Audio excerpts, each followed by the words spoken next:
This is John Gilroy from the Federal Tech Podcast. Melissa Gilbert from Verizon. Today, we're going to talk about the DBIR. Hit the music, Claude.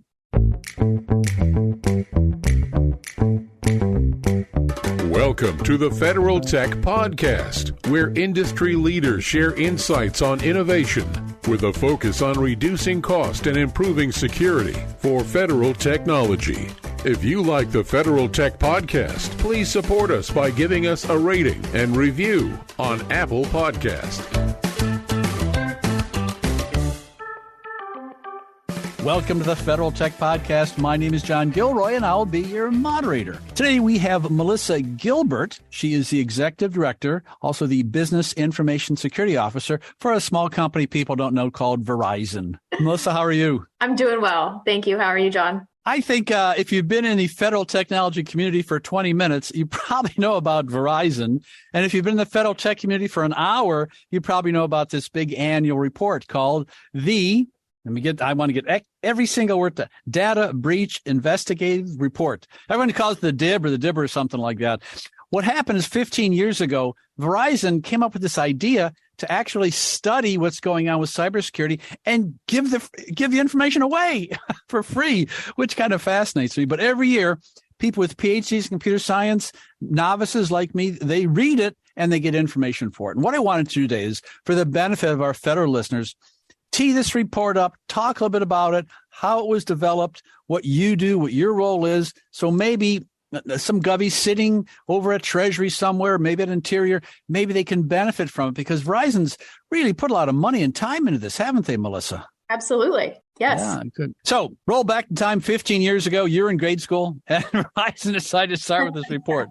So why'd they start it, and then how'd they begin? So Verizon actually has an arm on our business side where we provide incident response capabilities to customers. They can leverage Verizon if they're impacted by an incident. 15 years ago, you got to kind of remember where we were, right? No one was really talking about data breaches, but it was an increasing trend.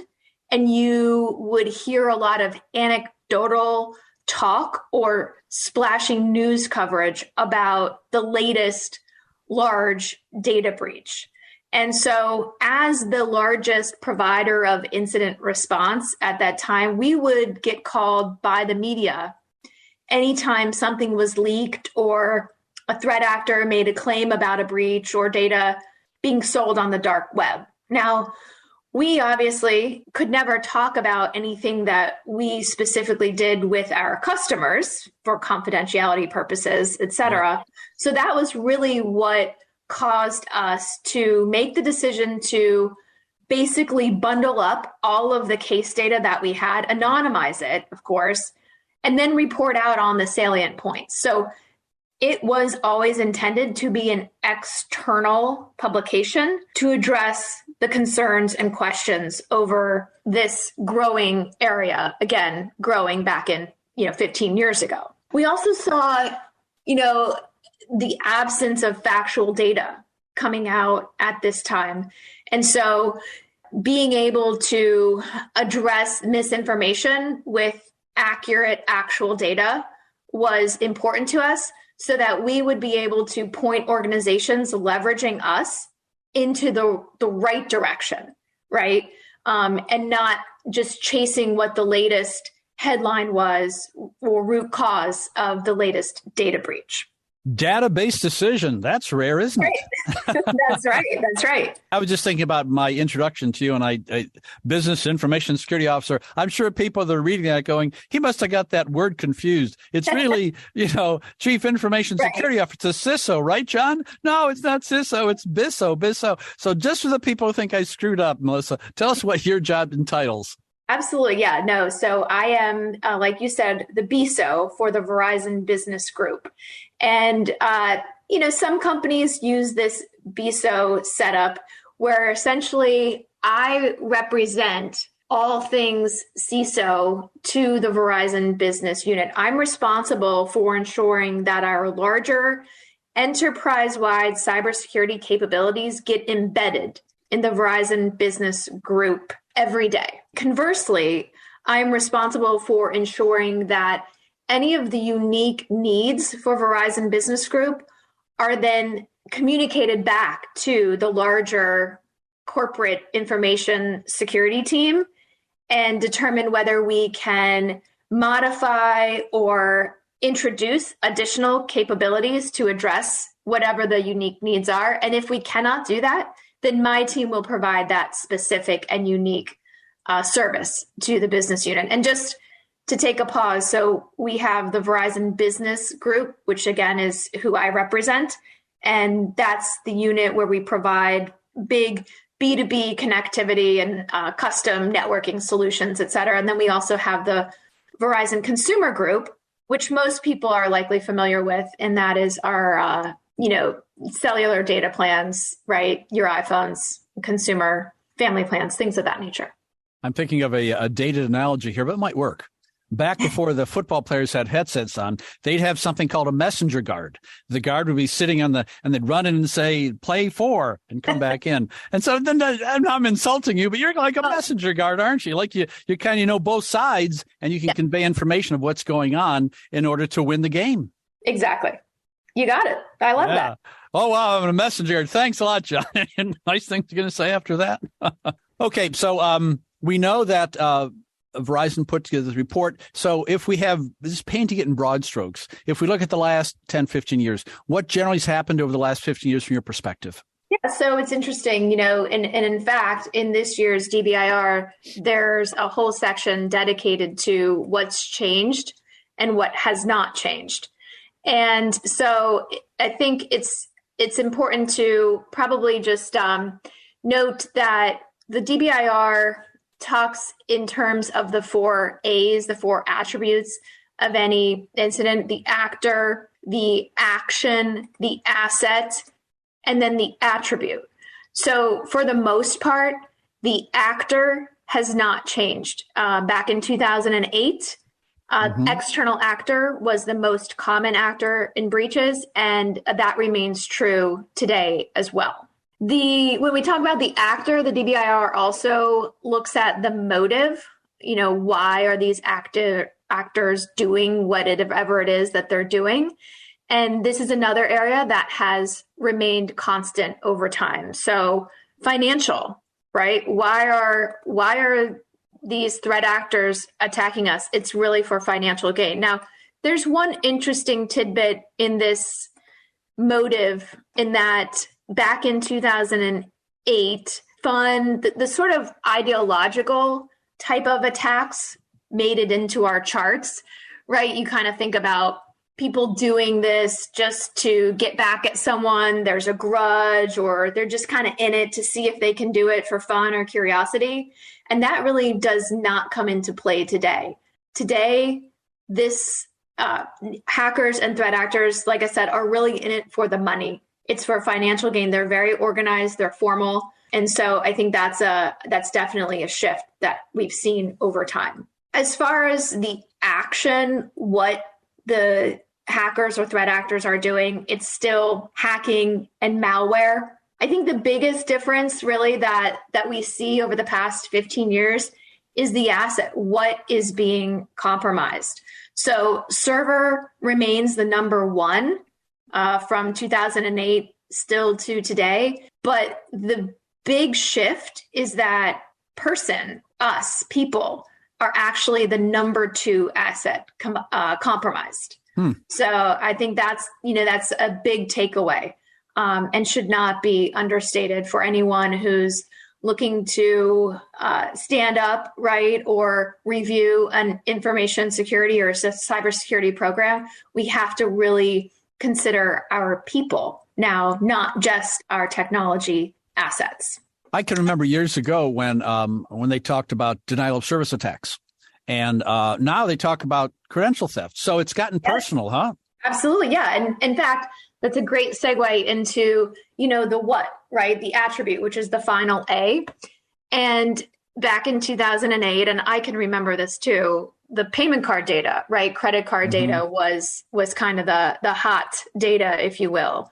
And we were all scared, about having erroneous or fraudulent charges on our cards. Over time, if you're looking at the graphs in the DBIR, you can see that payment data has declined steadily over the past 15 years. And there are a lot of reasons why. We have a lot of improved defenses in this area. A lot of us probably listening are subject to PCI DSS, which sets security standards around protecting this type of data. And the credit card companies themselves just have much more sophisticated methods of really identifying when attacks have occurred and then can prevent or at least mitigate future issues. But in the place of payment card data, to your point, the personal data and specifically credentials has risen significantly over the past 15 years. And, now this is the kind of data that actually can be sold to other threat actors, right? And be monetized and then effectively become the input to another breach. And that really, honestly, if you read the DBIR and even if, kind of in a summary format, that's really the message of this year's DBIR is that the output of one breach is often the input to the next. So what happens is a credential is compromised, and that leads to some kind of a phishing attack, and that compromises someone's credentials in a software chain. Is that kind of the flow? Yes, it can be. So generally speaking, the phishing attack will likely lead to the breach, right? So, you're kind of, again, attacking the person to get in the door and then able to steal the credentials or the personal information, which can then be sold to another threat actor and then perpetuate, the next breach. So it's kind of that circle. And so the DBIR talks about how you can prevent that circle of a breach. Now, the other thing that we haven't hit on too, and I think we can go into it too, is the fact that supply chain breaches or third-party breaches are starting to have a much bigger role. And in fact, the DBIR believes that this could be a force multiplier for, backdoor access and potential monetization for these threat actors. And in my humble opinion, what I see is that everyone's moving to the cloud. Authorization is important. They're starting to automate things. Sometimes the automation can unleash some of these supply chain attacks with passwords and everything else. It could be more and more difficult over the years, hasn't it become? Absolutely. There's so many different, threat vectors today. And so it's really important to have your eyes on all the different ways in. I have to make sure that listeners go to Verizon.com and download the report. That's right. And believe me, I saw a presentation Melissa gave. It was just, it was eye candy. It was like you have all these numbers and someone makes it human accessible. It's like, there's wheat in the field and someone makes it bread. It's like they take all these charts and they show you trends over time. They isolate this, isolate that. And there's so many different, there's a whole section on the public sector you can take a look at. And so I think if you're just looking at how to present data, which is called business intelligence, maybe it's a study in that because it's Verizon's put some money into this, haven't they? Absolutely. Yeah. And speaking of data, it's a significant amount of data that gets analyzed. So back when it started, it was about 500 cases that spanned a 3-year period. And again, this was all Verizon data, as we talked about, how it all began. Now, over time, obviously the report's grown. We have a total of 87 organizations now that share their data with Verizon. And this year alone, we analyzed, the DBIR is based on just under 24,000 security incidents. And that includes about 5,200 actual breaches. To your point, machine learning, artificial intelligence is leveraged to categorize, classify, and plot the data with a variety of charts throughout the publication.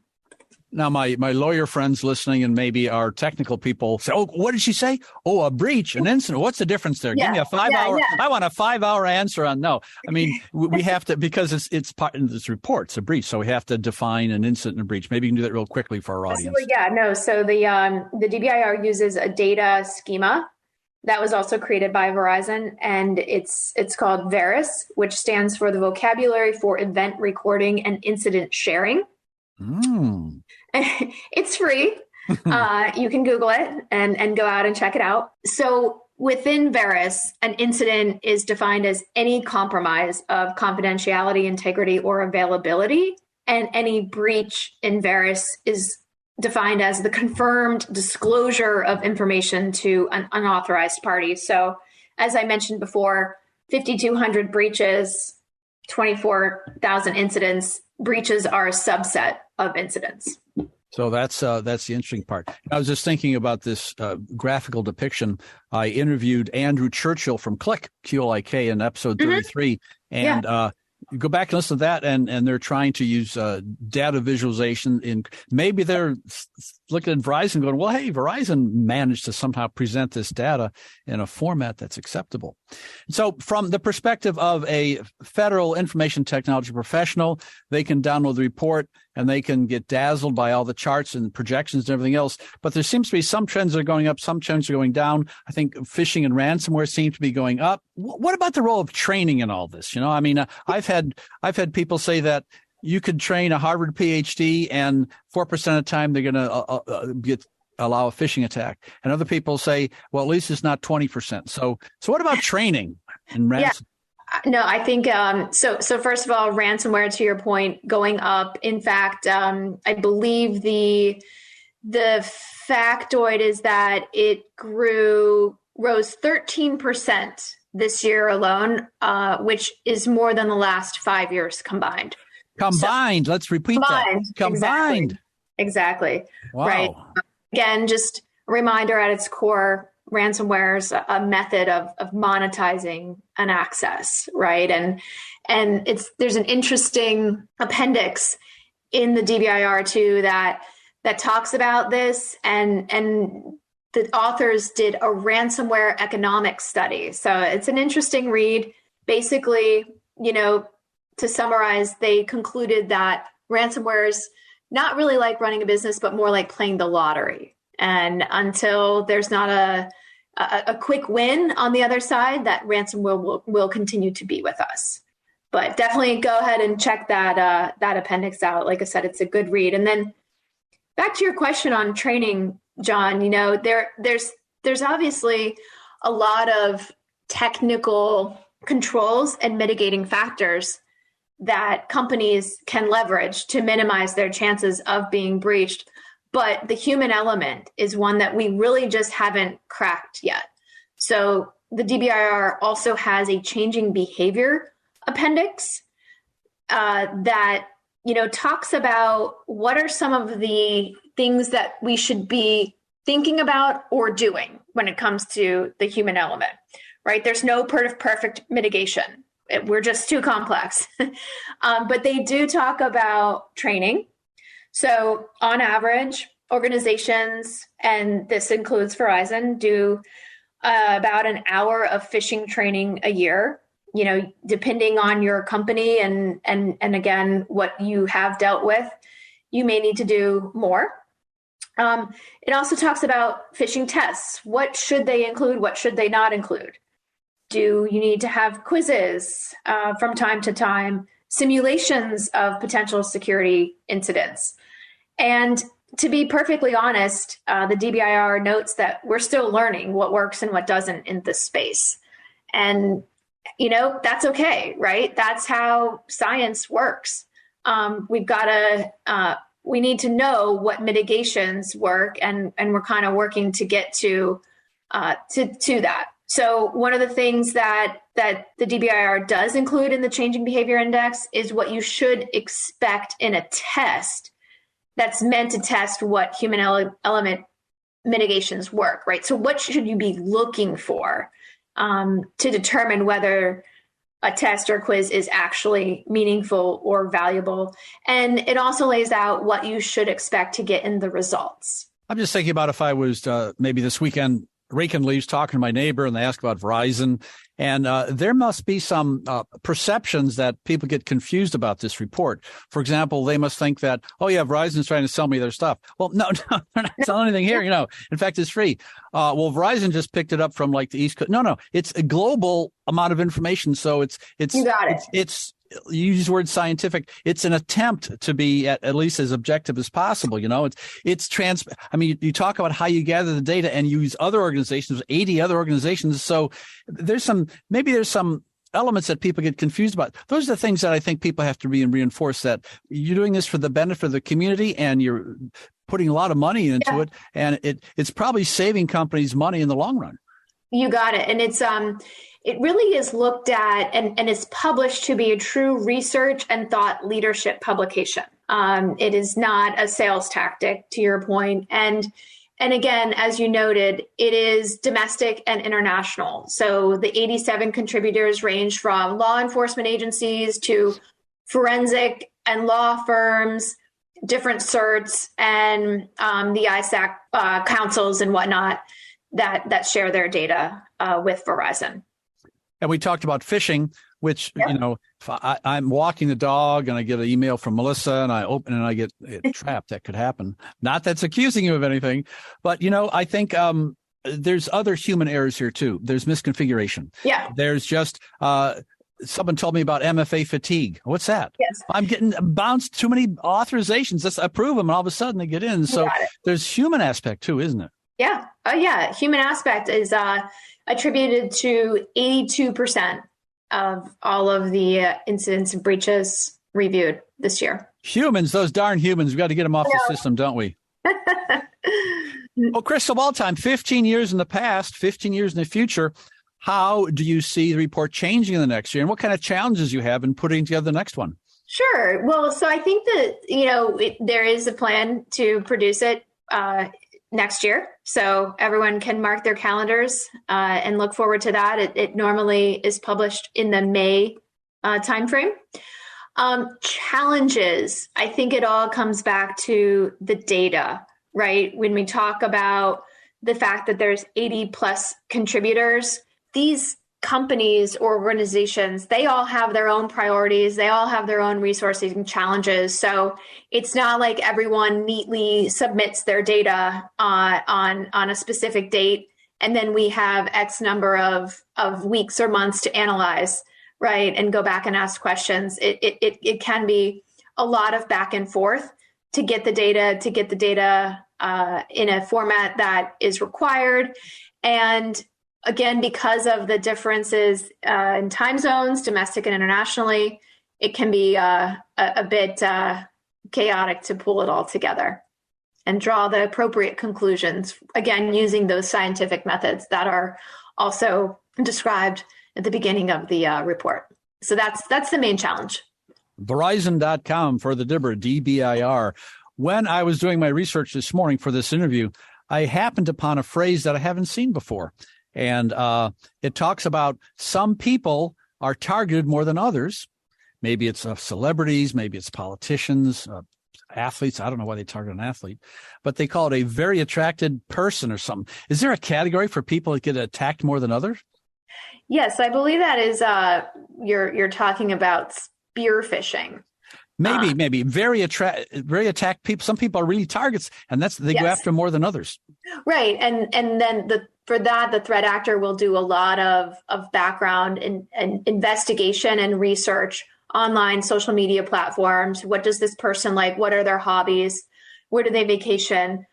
In order to really construct an elaborate scheme, if you will, to get this person to, buy and believe it, and then ultimately, again, steal access credentials, what have you. In other words, let's say you're my neighbor and you're at the beach and you email me and you go, oh, I left the stove on in my oven or something, and click on this to automate, bang, because the person will do the research to find out more about the relationships people have. Again, it goes back to the 82% of being human, doesn't it? Yes, it does. We are targets. Yeah, I know that. So in the last few minutes here, maybe give our federal listeners some ideas of what's coming up next. More focus on edge computing. People talk about stuff at the edge, and more focus on maybe identity management, or where do you see the focus coming in the next few years? Yeah, I think identity management, asset management for sure, right? As everything becomes more, virtualized management of kind of the basics, right? Basic hygiene, I think, is always going to be